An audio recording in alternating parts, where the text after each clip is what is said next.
Aujourd'hui, on va parler de 4 de mes lectures estivales.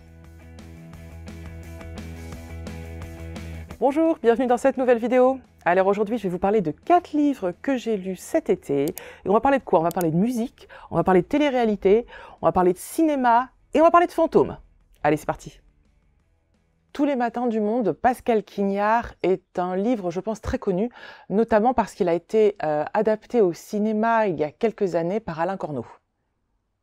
Ce roman paru en 1991 nous raconte l'histoire de la rencontre entre Sainte-Colombe, j'adore ce nom, et celui qui deviendra bien plus célèbre que lui, mais qui a été un temps son élève, à savoir Marin Marais. Ce roman m'a surprise parce que c'est un roman bref, qui fait à peu près 120 pages, et qui est aussi très sec. C'est un roman sur l'art, sur la musique, mais qui n'est pas en rondeur ou en douceur comme on pourrait s'y attendre.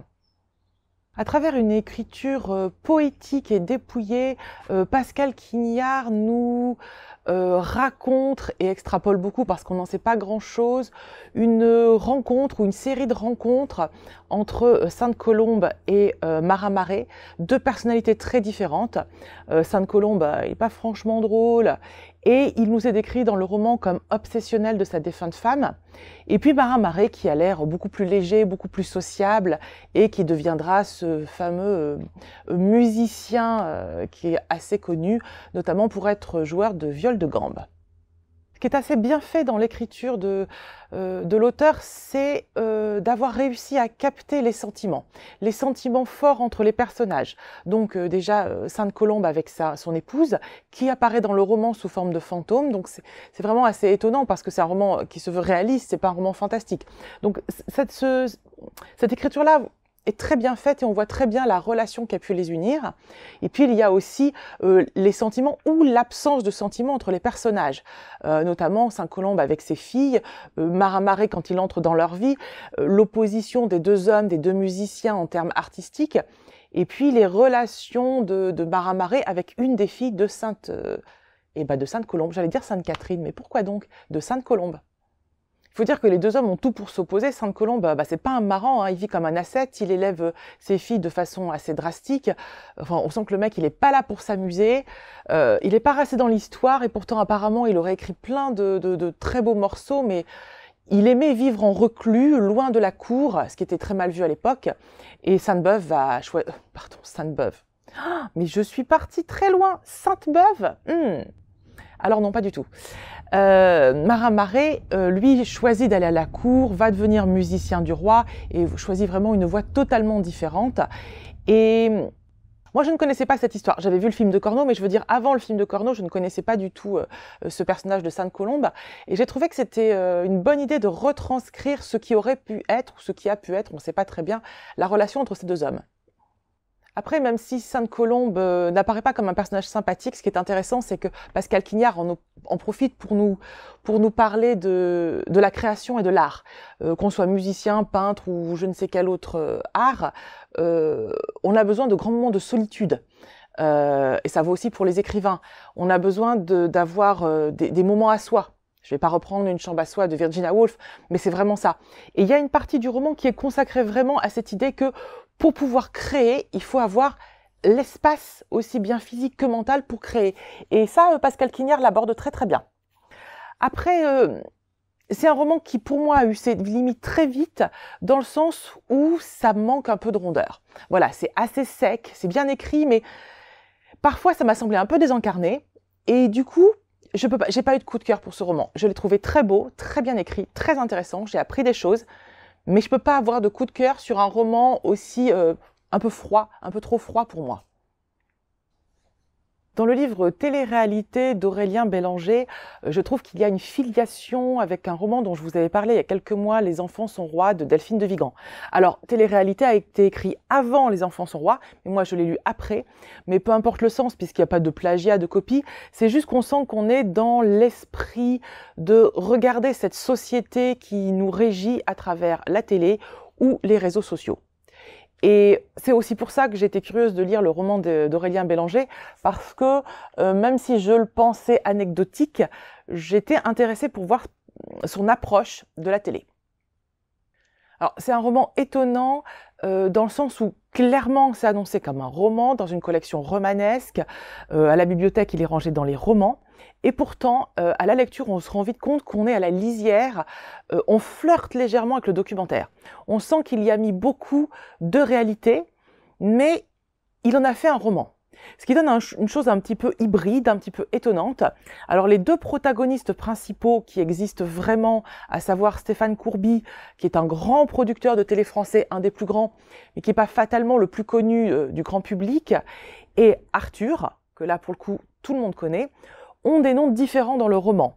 Arthur s'appelle David et Stéphane Courby s'appelle je ne sais plus comment, mais vous voyez le principe.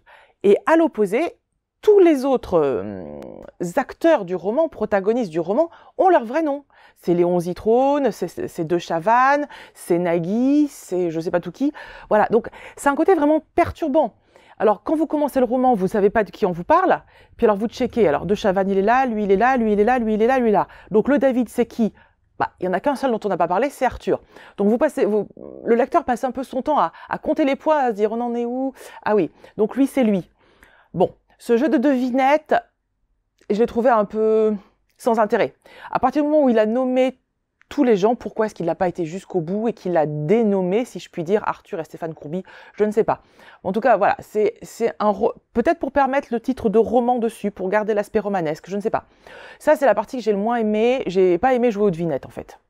Parce qu'évidemment, quand on vous donne des noms de stars, qu'on vous cite Loana ou n'importe qui, et la télé-réalité est plein ou les enfants de la télé, pour citer l'émission très connue d'Arthur, vous savez que vous êtes dans une vraie réalité. Vous l'avez vécu. Moi, j'ai l'âge d'avoir regardé les enfants de la télé quand j'habitais chez mes parents. Donc, ça a existé. À partir de là, vous avez envie de deviner qui est qui. Et ça, c'est un peu le moins bien. Ce que j'ai trouvé le mieux, c'est d'abord que c'est un roman extrêmement documenté. Alors vous voyez, j'y reviens, on est sur un roman documenté. Bon. En attendant, à la lecture, on se demande vraiment comment Aurélien Bélanger a pu connaître tous ces secrets d'alcôve et toutes ces histoires. Et on sait que c'est vrai, parce qu'en plus, on l'a vu, mais on l'a vu de loin. On l'a vu à travers les guignols de l'info, on l'a vu à travers des morceaux de notre vie à l'époque. Mais on n'avait pas les clés. Et là, tout d'un coup, il nous déballe le truc, il nous donne toutes les clés, et c'est un peu perturbant d'ailleurs de savoir ce qui s'est passé en fait dans les années 90 en France, dans le monde de la télé. On découvre cet instant charnière qui a été dans les années 90 où la télé a basculé dans autre chose. On a découvert les privatisations, la création de la 5, de la 6, Berlusconi qui entre en scène, Bouygues, tous ces gens qui sont là. Et la télé n'est plus la télé est devenue un média pour se faire de l'argent. Les Guignols l'avaient traduit, il en parle dans le roman. Alors, je ne m'en rappelais plus, mais à la lecture du roman, ça m'est revenu. Effectivement, il y avait des personnages Guignols, et on les voyait, et c'était là. Et là, le gimmick, c'était de se faire des patates. Et oui, ça m'est revenu de tous ces gens qui couraient pour se faire des patates. Et oui, ils se sont fait un max de fric, ça a été la grande orgie, ils en ont tous profité. Et ce livre a un côté déballage qui peut être dérangeant, et en même temps, merci de nous rappeler ce que ça a été. Oui, il y a des gens qui ont quand même bien profité du système. Après, est-ce qu'ils l'ont bien fait ou mal fait? C'est pas à moi de juger. Il y a eu des vraies créations, des vraies bonnes idées. Les enfants de la télé en étaient une. Est-ce que c'était une bonne idée de déballer Love Story et tout ce qui a suivi? Je ne suis pas là pour donner les bons points et les mauvais points. Mais en tout cas, il aborde vraiment tous ces sujets de société à travers toujours le prisme de l'écran. Et c'est très intéressant. Alors, je ne vais pas me lancer et vous dire que ça a un côté balzacien, ce serait quand même un petit peu... Voilà, l'écriture d'Aurélien Bélanger et son approche n'a absolument rien de 19e siècle et l'écriture n'est pas du tout au niveau, mais dans l'idée, on sent qu'il a envie de dénoncer quelque chose. Comme l'aurait fait un Balzac ou un Zola à un moment donné, de dire « Oh, les gars, moi je vais vous l'écrire, je vais vous montrer que c'est... En fait, c'était pas top quoi. » Donc ça, c'était plutôt la partie sympa. Ce que j'ai trouvé vachement sympa dans le roman d'Aurélien Bélanger, c'est qu'il est bon joueur. Et qu'il ne le fait pas dans un esprit satirique et moqueur, mais plutôt avec bienveillance et humour. Et comme je dis tout à l'heure, il ne juge pas, simplement, il y a des faits et il nous les raconte à sa façon. Alors, c'est pas un grand roman, je pense que je l'oublierai très vite, mais pour tous les quadras comme moi, et plus bien évidemment, qui ont connu cette époque, qui ont connu les enfants de la télé, qui ont vu Canal+, la 5e, M6 se créer, qui ont vu les grandes heures de cette adaptation de la télé, de la création de toutes ces émissions à partir du Loft, etc. Si vous êtes curieux de ce qui a pu se passer à l'époque et de cet univers, c'est un roman qui se lit vite, qui est pas très long, l'écriture d'Aurélien Bélanger est fluide, donc faites-vous plaisir. Si par contre ça ne vous intéresse pas, il n'a pas d'autre intérêt, donc passez votre chemin. Jasmine Ward est la seule écrivaine américaine, donc la seule femme à avoir reçu 2 fois le National Book Award. Donc ça souligne la qualité de son écriture et ça me l'a confirmé à la lecture du roman dont je vais vous parler, à savoir Le Chant des Revenants. Ce roman nous narre les aventures de Jojo et de sa toute petite sœur, qui est très petite. Donc leur mère les a laissés chez leurs grands-parents. Il faut savoir que Jojo est métisse, sa mère est noire, et il est élevé par ses grands-parents noirs. Son père est blanc, et il est en prison. Et il vient d'une famille de blancs bon teint, si j'ose dire. Et du coup, comme le fils a fauté en choisissant de vivre avec une femme noire et d'avoir des enfants avec elle, les grands-parents de Jojo, les grands-parents blancs de Jojo ne le voient plus. Voilà, pour vous dresser un peu le cadre de l'histoire. Donc on est vraiment sur un problème racial, sur le racisme et les rapports entre les Noirs et les Blancs aux États-Unis. À ceci s'ajoute que Jasmine Ward il matine son texte d'une touche de fantaisie en nous racontant aussi le passé des personnages et notamment fait revivre un enfant qui a rencontré le grand-père de Jojo et qui était enfermé dans ces espèces de prisons pour mineurs qui étaient en fait des endroits abominables où on les faisait travailler, où on les tapait, voilà. Et vous avez le cheminement, le chevauchement de ces histoires parce que, et c'est là le titre, Le Chant des Revenants, c'est parce que Jojo et sa mère sont envahis par des pensées, par des personnages morts qui leur reviennent. Voilà, donc c'est vraiment un roman en même temps social et en même temps un peu ésotérique. C'est un croisement assez étonnant. Comment se déroule ce roman? La scène d'ouverture est absolument un peu traumatisante, puisque Jojo est avec son grand-père et ils vont tuer une chèvre. Et la scène est décrite de façon très crue. Et voilà, c'est un petit peu dur, ça donne le ton tout de suite. C'est un livre sans concession, c'est un livre qui fait mal, c'est un livre qui claque. Et en fait, le livre se passe quasiment tout le temps dans une voiture. Le père de Jojo va sortir de prison, sa femme donc décide d'aller le chercher, et au lieu de laisser son fils et son petit bébé aux grands-parents, sur un coup de tête, elle veut les emmener. Et les voilà partis avec une amie à elle dans une espèce de road trip dans lequel il va se passer plein de choses pour aller récupérer le mari qui sort de prison. Je vous en dis pas plus, mais c'est vraiment un roman qui est extrêmement poétique, qui prend son temps et qui en même temps amène plein d'éléments, qui est très joli. Et ce qui est très beau aussi, c'est de voir le regard de Jojo, ce petit enfant sur le monde des adultes. Parfois il le comprend et parfois il ne le comprend pas du tout. On sent qu'il est éperdu. Alors pas éperdu, hein, il est perdu. Mais qu'est-ce que c'est que cette phrase que je fais? Donc parfois il est perdu et parfois il comprend parfaitement ce qui se passe. Et donc on le sent tout le temps jouant sur les deux tableaux et je trouve que l'écrivaine réussit à rendre ça très bien. Jojo, ça devient un personnage super attachant. On est avec lui, voilà. Pour moi, ce qui a été difficile, c'est les parties ésotériques. Je suis pas du tout sensible à ça. Autant je peux lire des romans fantastiques avec des fantômes, etc. Ça me pose pas de soucis, toutes sortes de choses. Mais là, c'était à la fois, c'était trop réaliste en fait. C'était comme si elle nous disait que les fantômes existent, que les gens qui ont des visions existent. Et ça m'a perturbée parce que je suis pas super fan de ce genre de truc. Et du coup, j'ai moins aimé. Alors ça m'a embêtée parce que c'est vraiment un beau roman, très bien écrit, très poétique, avec une approche sociale hyper intéressante, une approche raciale et raciste hyper intéressante. Tout est bien. Et pourtant, là encore, pas un gros coup de cœur. Mais pour autant, je pense que c'est un roman que je pourrais facilement conseiller parce qu'il plaira à plein de gens. Notamment pour toutes les raisons que je viens de vous citer et la langue qui est magnifique. C'est un roman qui est complexe, qui est intéressant, qui nous donne l'impression qu'on va être moins bête à la sortie. Et ça, vraiment, l'autrice a cette qualité infinie de ne pas prendre son lecteur pour un imbécile et de lui donner du grain à moudre. Et ça, c'était vraiment très bien. Voilà, comme je vous disais, la seule limite pour moi, ça a été cette partie ésotérique qui empêche que je puisse vous dire que c'est un coup de cœur. Tout le monde rêve d'être Cary Grant. Même moi, je voudrais être Cary Grant. C'est ainsi que commence son roman Être Cary Grant. Martin Reed nous propose sa vision du personnage, de l'homme, de l'acteur Cary Grant. Alors, c'est bien sûr un acteur hyper connu, et en même temps, j'étais assez étonnée parce qu'à la lecture de ce roman, j'en ai parlé autour de moi, et plein de gens pensaient qu'il s'appelait Gary Grant. Et ça m'a surprise. Alors du coup, je passais mon temps à rappeler à tout le monde, non, c'est Cary Grant, c'est un C. Et je me suis dit, mais en fait, il n'est pas si connu que ça. Alors que pour moi, c'était une méga star, Cary Grant.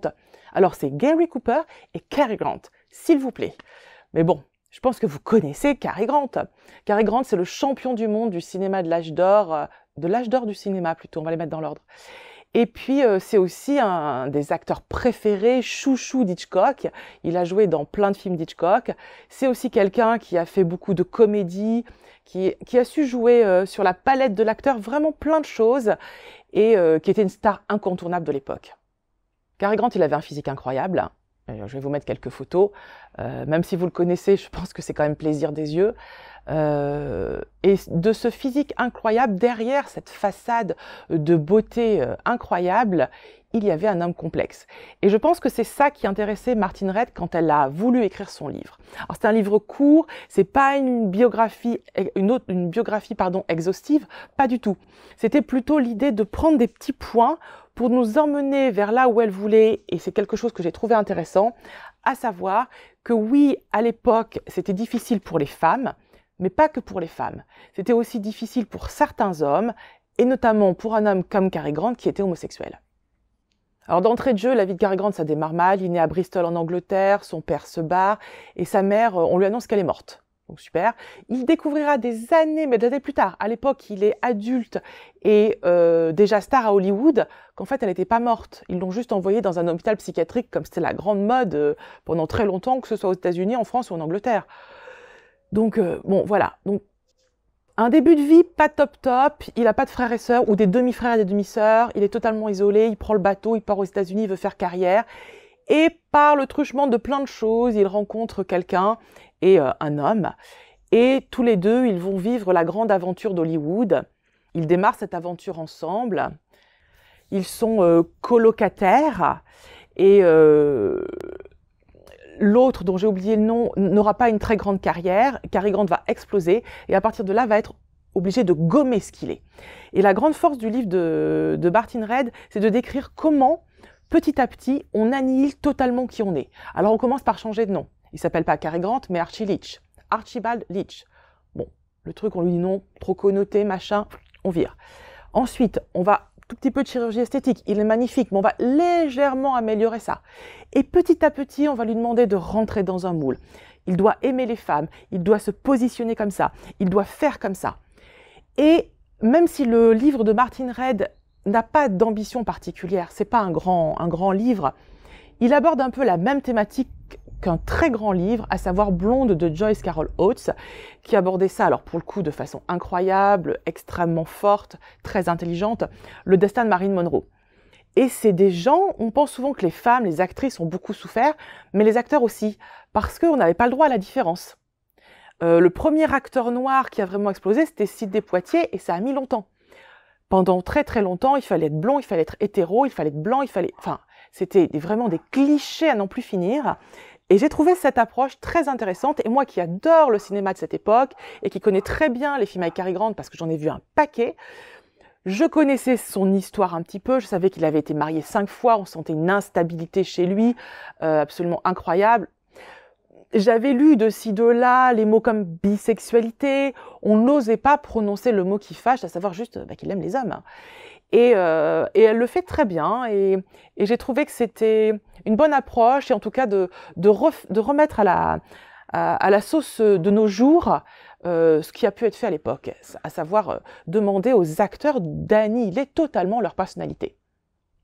Si vous avez envie, parce que vous ne connaissez pas encore très bien l'acteur ou de découvrir le cinéma de cette époque, mes conseils personnels. Alors d'abord, le film que Cary Grant déteste le plus dans sa filmographie, c'est Arsenic et vieille dentelle. Je l'adore. La scène du coffre, où il est assis et où il le soulève, et je vous dis pas ce qu'il y a dedans, et où il le referme et le relève et le referme, se rassoit dessus, le relève. Et il fait ça peut-être 5-6 fois d'affilée. Et à chaque fois, son visage change d'expression. C'est un pur moment artistique magnifique. Si vous ne savez pas si Cary Grant a du talent, vous regardez juste ce passage sur YouTube et vous allez comprendre. Vraiment un film formidable. Puis qu'est-ce que c'est drôle, Arsenic et vieille dentelle. Et alors après, dans les films Hitchcockiens, vous avez bien sûr le formidable La main au collet et puis La mort aux trousses, qui sont les deux grands films qui ont marqué la carrière de Cary Grant chez Hitchcock. Et moi, mes 3 films préférés avec Cary Grant, pas de Cary Grant, avec Cary Grant, il y a le magnifique Philadelphia Story qui porte pas ce titre-là en français. Je ne sais plus comment il s'appelle en français, qui est magnifique. Il y a aussi Katharine Hepburn, qui est extraordinaire. Et c'est une espèce de fausse romance. Voilà, ils se détestent, ils s'aiment plus, ils se détestent. Et tous les deux, ils sont tellement beaux, tellement parfaits, ils surjouent ce truc-là de façon magnifique. Ce film a été à hurler de rire. Et je vous le conseille vraiment. Indiscrétion en français, c'est ça. C'est Indiscrétion en français. Philadelphia Story en anglais, il est vraiment trop bien. Sur mon podium, en numéro 2, je vais vous mettre L'impossible Monsieur Bébé. Donc Monsieur Bébé étant une panthère. Et là encore, Katharine Hepburn, il faut savoir que j'ai un amour infini pour Katharine Hepburn. Et Cary Grant qui se retrouve à gérer cette panthère. Et avec une scène du cinéma absolument incroyable où ils sont dans un restaurant et où Cary Grant marche par inadvertance sur la robe de Cary Grant et ça fait tomber son faux cul. Ça fait tomber tous les plis derrière et elle se retrouve la culotte à l'air avec juste le devant de la robe. Et donc il se met derrière elle pour cacher l'arrière. Alors elle le repousse, elle dit, puis tout à coup elle comprend ce qui se passe et ils sortent du restaurant, lui derrière elle avec un espèce de pas de danse qui est extraordinaire. C'est pareil, c'est un extrait qu'on trouve sur YouTube si vous voulez le voir. Ce film est juste fabuleux et à hurler de rire. Et puis, mon film chouchou, je pense que je l'ai vu 12 milliards de fois, c'est Charade, avec Audrey Hepburn, qui n'est pas du tout de la même famille que Katharine Hepburn, la magnifique Audrey Hepburn et Cary Grant, où il incarne tout un tas de personnages. Il change de personnage tous les 15 minutes du film. Audrey Hepburn, elle sait plus où elle est, elle vit des aventures rocambolesques à Paris, en plus, dans une espèce de Paris des années 50. Enfin, c'est magnifique. C'est un chef-d'œuvre du cinéma. Donc voilà, si vous aimez le cinéma, vous pouvez regarder tous ces films et vous pouvez lire le livre de Martin Redd, parce qu'il est quand même vachement sympa. Merci d'être arrivé jusqu'ici. J'espère que ces échanges autour de ces livres vous ont plu. N'hésitez pas. Comme d'habitude, on en parle en commentaire. Vous savez que j'adore ça. Souvent, les gens me disent « Ah là là, mais sur les commentaires, tu réponds vite, tu réagis vite. » Oui, c'est normal. J'adore échanger avec vous. Donc, allez-y, lâchez-vous, discutons en commentaire. Si vous avez vu les films, on en parle. Si vous avez lu les livres, on en parle. Et puis, n'oubliez pas de liker parce que ça fait super plaisir au moral. Et je vous dis à la semaine prochaine. Gros bisous. National Book Award, le National Book Award, à savoir Jasmine Ward et oh, elle est pas rendue, je te le dis.